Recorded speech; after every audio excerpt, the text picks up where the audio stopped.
In this video, I will show how to sort data in Excel.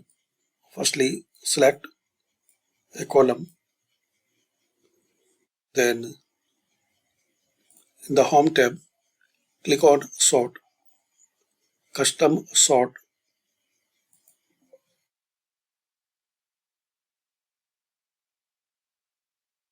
Then click on Sort. Here select your column.